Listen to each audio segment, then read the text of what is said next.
From South Yorkshire Police.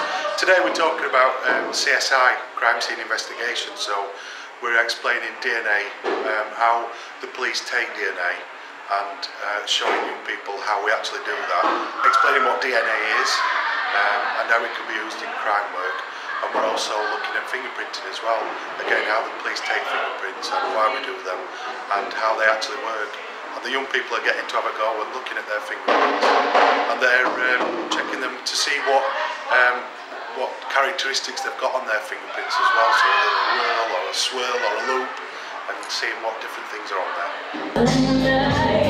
We have the pupils dancing a slow dance first of all, and also a more vigorous dance. After each one we have them taking their blood and their pulse rates and to see the difference it has and the effect on the human body. And we have them making predictions, and also after that we have them doing card sorts and activities, so looking at the effects of diet on the human body and the effects of sport and activity also.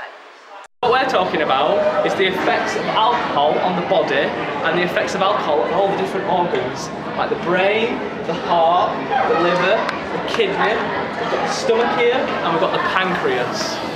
Then we're going to show them about the difference and balance between being drunk and being sober, and then we're going to explain why that's going to happen, and then we're just going to talk them through how many units of different types of drinks, and so they can figure it out for themselves. And then we finish off with a bit of a quiz, and so just to see how much they learn and just to link with the real world, so whether or not they should be drinking and driving and what difference it makes to them, and if it's a good idea or not to drink.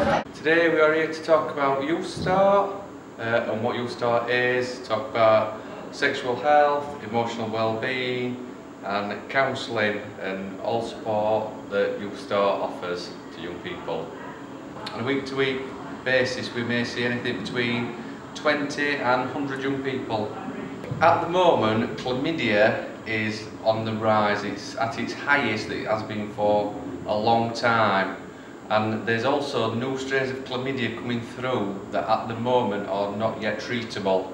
So we do advise all young people, if they have had unprotected sex, to get tested for chlamydia straight away.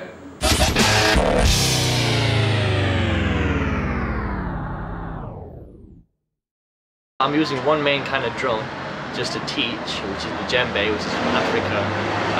But I've also brought with me a cajon, which is a drum from South America, which I'm demonstrating, which people are actually quite into recently.